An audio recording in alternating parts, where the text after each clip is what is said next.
He talks a good game. He talks a good game. On the outside, he talks a good game. Hello, welcome to On the Ed Son. I hope you're all well. So, coming out live this afternoon, ahead of the game, Man Utd come down to the London Stadium. Let's see how we're going to do against Carrick's boys, Carrick's men. Michael Carrick, obviously, he's taken over. 4 wins, 4 straight wins. Doing great for them. Great for them. Great for Man United. If you're a Man United fan, surely you're going to be ecstatic by this whole thing, right? I've got the live chat open. Let us know your thoughts. Come in. Let us know about what your thoughts on Man United, how we're going to do, what we need to do, what West Ham need to do to go up against them. Quick rundown of the other games that are happening tomorrow night and also on Wednesday and Thursday night, isn't it? So we've got, let's just have a quick look. What was that? Yeah.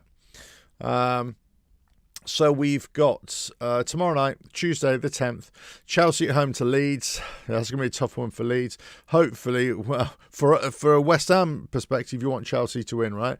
Everton, Bournemouth, you want Everton to win, I suppose. In that, Bournemouth is so far away from us, really. Spurs at home to Newcastle. Either way, I think we want Newcastle to win. I mean, I've got to look at those tables there. Let me just have a quick look at that.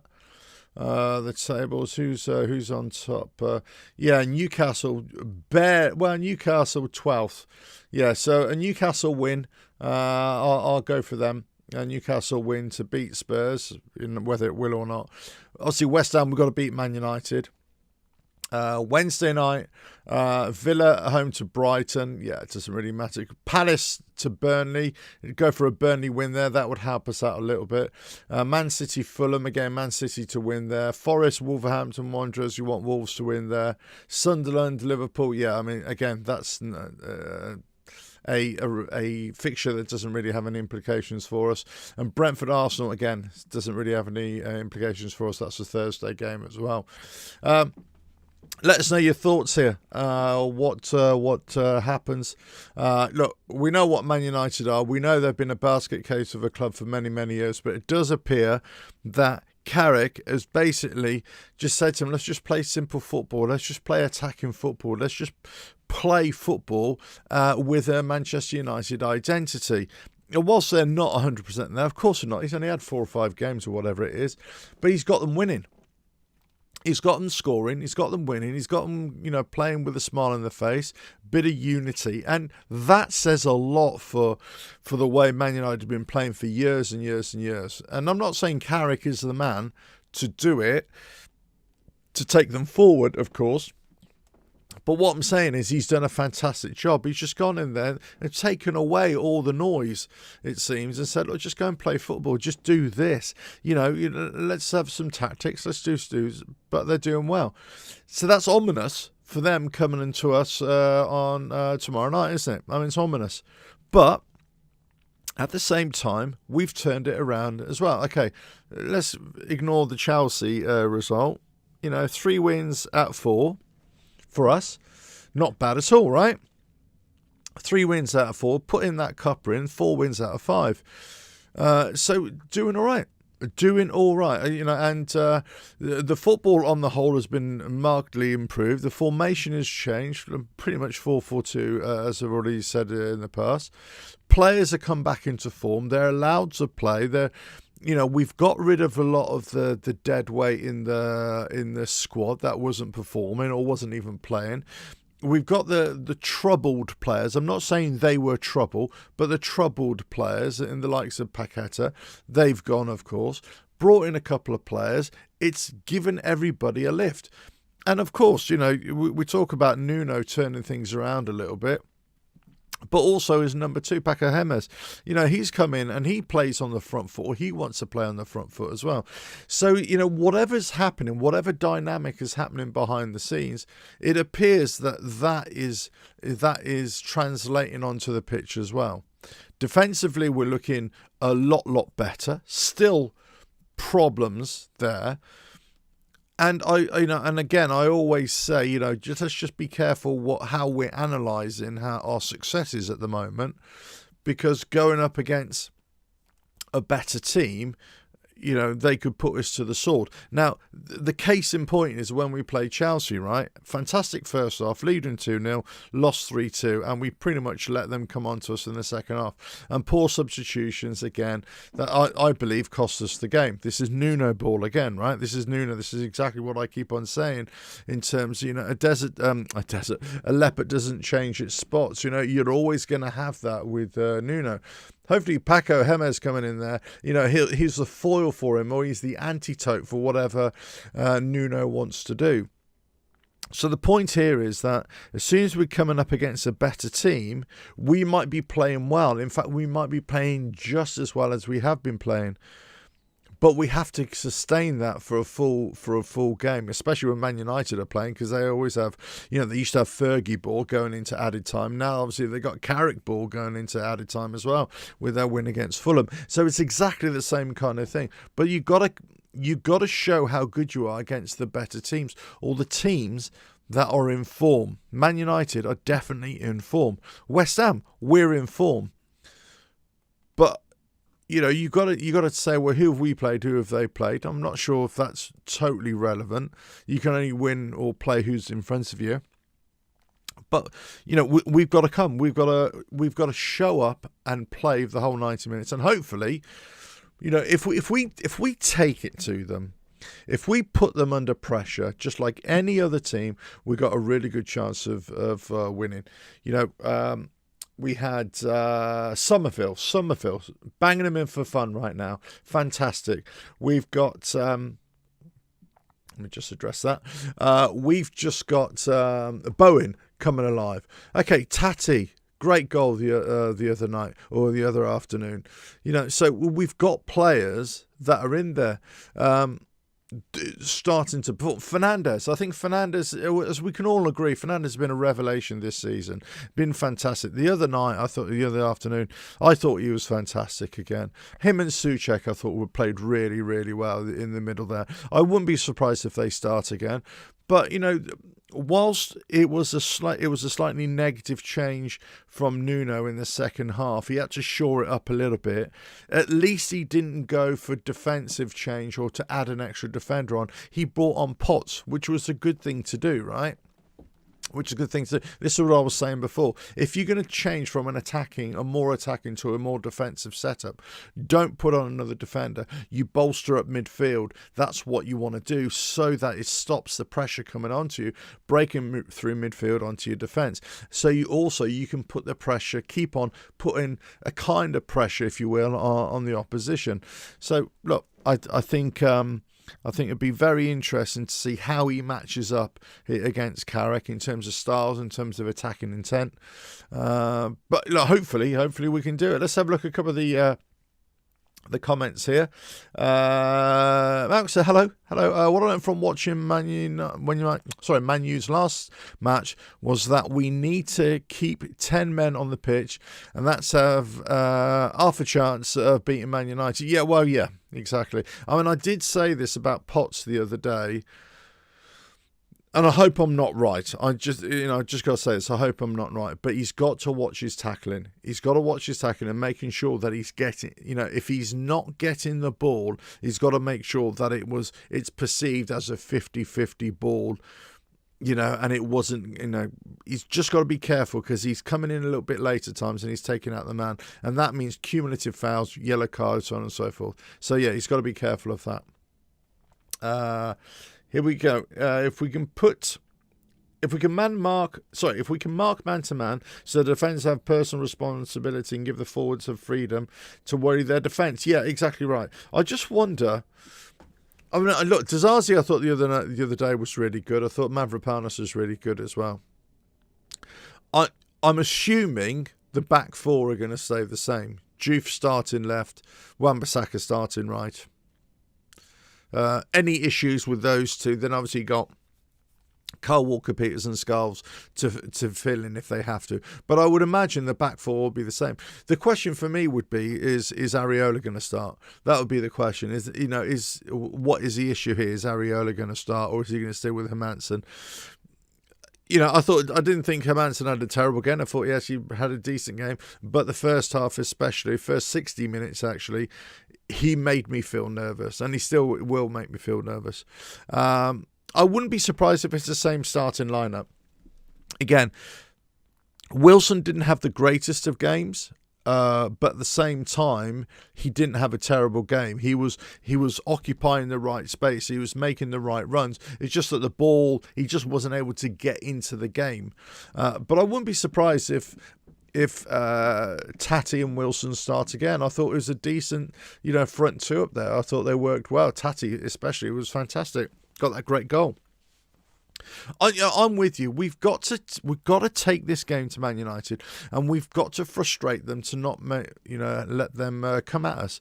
If we let them come at us, unfortunately, they've got the quality, the real quality to hurt us, and to hurt us quite severely. So it could easily turn into a 3 or 4-0, 3 or 4-1, bashing for us.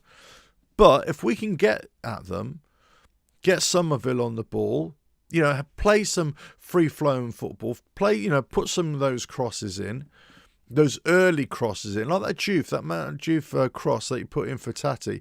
It was a relatively early cross. He took one touch, I think it was, and then Bosch it in. The layoff from Somerville was sweet one-touch football. Just that layoff round the corner layoff. Took one touch, I think, Juve, maybe a couple of touches, and then just curled that sweet cross into Tati's head, and a fantastic header. If we could do a lot more of that, brilliant, absolutely brilliant. We know that Carrick's going to come in there with a purpose. Obviously, his purpose is to win football matches for Man United. They are fourth now, aren't they? Let me just check that. They're fourth in the league right now. They want to get as high as, or solidify their position in the top four as much as possible, right? They're still chasing. They haven't given up. Mark my words, they haven't given up. With the likes of Carrick, with that kind of Ferguson training, that Ferguson mentality embedded into him in his latter part of his career, they're not coming to draw. They're not coming to, certainly not to lose, but they're not coming to draw. They're coming here to win. They're coming here to beat West Ham. My point has always been West Ham should have that mentality. We should always have that mentality. Our manager should always have that mentality, is that we're going to take our team and we're going to go up against this lot, or whoever it is, and we are going to win. We're going to try and win whatever it is. We're going to do whatever we can. Not settle for draws, not settle for defensive setups.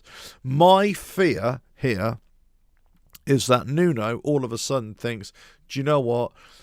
We're drawing, or we might even be winning, right? Might be winning at half time or 60 minutes, and he thinks, you're right, let's just shore this up a little bit, and it changes the whole flow of the game. It changes what we'll be doing. Let's not forget the reason why you might be winning 1-0 or 2-0 or keeping it as a draw, because actually they can't break you down. Whatever you're doing right? So if you change it, you're going to upset that. And the problem is he's done that so many times and it's worked against us. I think Man United are one of those teams that have been screwing up for so long, but now they found a manager who's getting them to play football and also getting them to get results as well. You can't take any chances against them. You can't take any chances. You've got to go at them. And we got to take them. All I can say is, if we lose tomorrow night, obviously it's going to be bad in terms of the table and everything. Of course it is, but it's just going to be another indictment of. Oh, it's okay. Let me just say, it's going to be the manner of the defeat, right? Because if the manner of the defeat is that we didn't have a go, or we capitulated, or we just went defensive in terms of tactics, that's what's going to make me really mad. maybe it'll make a lot of people mad. I don't know. It's hard to gauge what people are thinking out there sometimes. But I think that with the way we've been playing the last few weeks, we've definitely got a decent enough game to take on the likes of West Ham, take on the likes of Man United at West Ham, at London Stadium. It's whether we can hold up, whether we're strong enough defensively, which I don't think we are. Okay, I think we still think we got problems there. It's whether we're strong enough across midfield, whether we can beat their midfield, and I think we can actually. I think you can take Fernandes out of the game. I think if he plays Manu, I think you can take him out of the game as well. And this is going to be a tough game for the likes of Fernandes and Souček.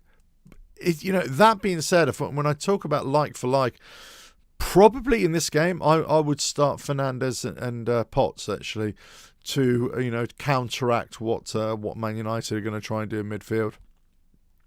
And then we've got to put lots of pressure on their defence, turning their defenders Martinez and Slabhead.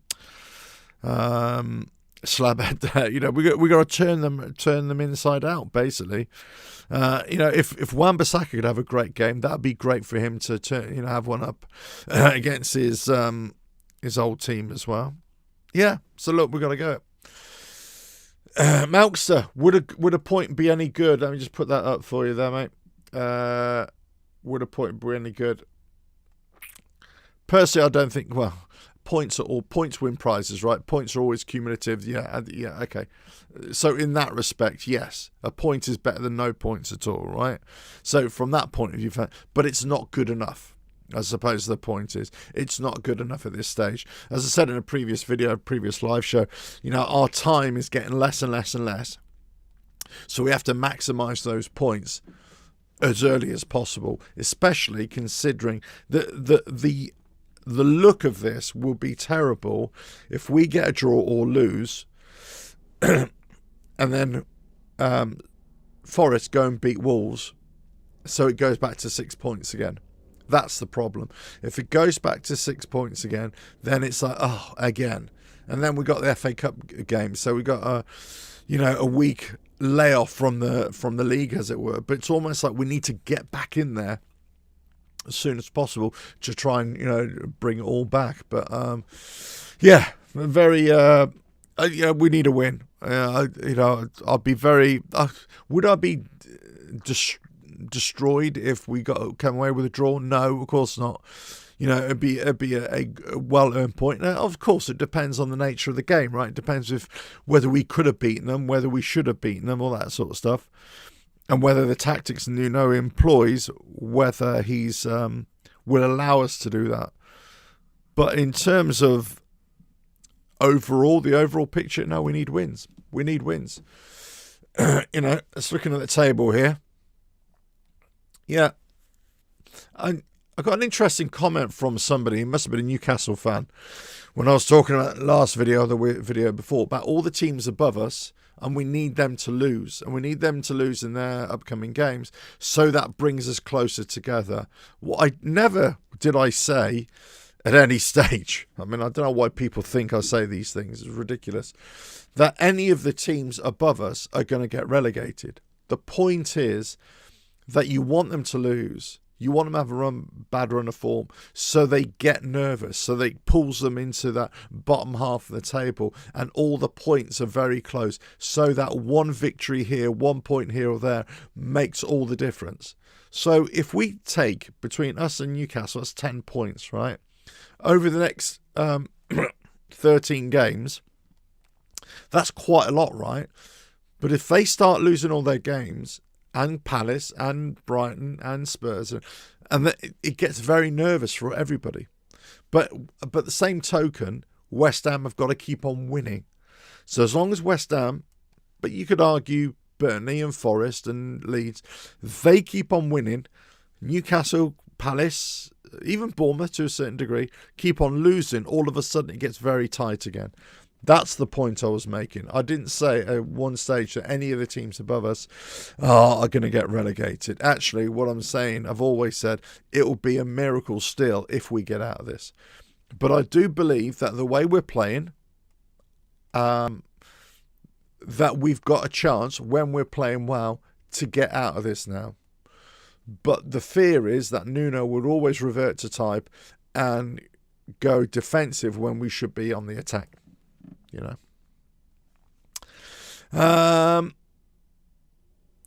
Let's okay. Couple more comments. Yeah, hello. Econ 3380. My worry is Nuno fears Manu and get set up to defend. I think you can take Manu out. I think you take Manu and Fernandes out of the game without being too defensive. I got to say, if you put pressure in midfield as well. But there we go. Do you see the way Carrick celebrated when Man United scored against his old Tottenham? How do you think he'll celebrate if they score against us? No, 100% he won't be. He's going to be full of it. He's going to love it. He's going to absolutely love it if he scores against, if Man United scores against him. Because let's face it, he's not a West Ham boy. He's not a Tottenham boy. He's a Man United boy, right? That's where he's absolutely, he loved it under Fergie, and that's where he found his proper home under Fergie. And he absolutely loved it, and that's where he's done all his badges, and that's where he's done all his, early coaching experience. Yeah, if they score against us, he's going to absolutely love it, And why not? Why? From our point of view, he shouldn't be, and we don't want him to. But you got to think he is a manager. He's a manager of a team. Of course, you want to celebrate. Of course, you want it. Regardless of who you're scoring against. As a manager, as a player, possibly you need to be a bit more muted. But at the same time, do you know what? That kind of thing. There's if you were that loyal to a fan base, let's say to a club, to a fan base, you should never have left in the first place, right? In terms of a player. Now, when a manager is a different thing, you're in a professional job, But a small celebration, yeah, why not? I wouldn't hold him against that. If he starts doing all this and running down the touchline and giving all this to the West Ham fans, obviously, he wouldn't do that anyway. But obviously, I think he's got a bit more class than that. And also, in all fairness, Carrick, I think he's got a bit more class than that. But there we go. Anyway, listen, I'm going to cut it short there because I think, there's a lot to be said. There's a lot to discuss if you want about Man United. There's their pros. We know they're going to come at us. We know that potentially they are suspect at the back as well, as we are. They potentially have a much better midfield than us. So it's going to be a battle in midfield. It depends if we can play on the front foot. It depends if we can get the ball out wide and get those crosses in. It depends how much. It depends if they mark Somerville and Bowen out the game. It depends if they don't pick up Fernandes storming through. It depends. Lots of variables, but it's a real good gauge to see if the way we've been playing over the last few weeks and the results that we've got. This is the true test. This is the litmus test now to see actually how good have we been playing, right? Are we just playing against poor teams on the day, or are we playing against better teams and doing really, really well? First off, against Chelsea, we played really, really well against a good team who just were flat, were just not the races. Then they woke up in the second half, and we all know what happened. This is exactly the same. We've got to make sure that they don't wake up. They don't wake up at any time throughout the game, and we make it hard for them. Ekim, here we go. Yeah. We need a Fergie rule to win games by getting in their box and not passing around. Yeah. We need something. And I'll take anything. Look, I'm always about the performance. Performance says everything in terms of the long term. But as I said, it's results right now. Results are all that matters. And if we get over the line, 1-0, scrape a lucky goal, score it, I don't care. I really don't care. I want the performance to be fantastic. I will be concerned if the performance isn't good enough, because that spells danger for the future, right? But in terms of the here and now, if we win with a poor performance, as I've said in the past, if we win ugly, I'm happy with that. No problem. Winning ugly, points on the board. Hey, take that all day long. Listen, I'll be at the game tomorrow night. So if you see me, come and say hello. more than happy to have a chat about stuff in general. I can't offer you any real pearls of wisdom, of course. I can only offer you maybe a shake of the hand and a smile and a few wishful phrases. I can't even think of anything to say. A few things to say that hopefully will inspire us on to victory. But apart from that, that's it. But come and say hello if you want to say hello. Anyway, listen, thanks for the support. Thanks for the chat. Really appreciate it. I suppose I really need to start advertising these live shows so more and more people can come on. But hey, let's just do this organically. You got to come on. You got to be ready. You got to be ready and willing to want to come and listen to these shows or watch these shows live. That's all I can say. Anyway, listen, thanks very much. Man United are coming. They're coming to town. Carrick's bringing them. What do we do? Well, we got to win. Simple as that. Up the hammers, and I'll catch you again. Bye now.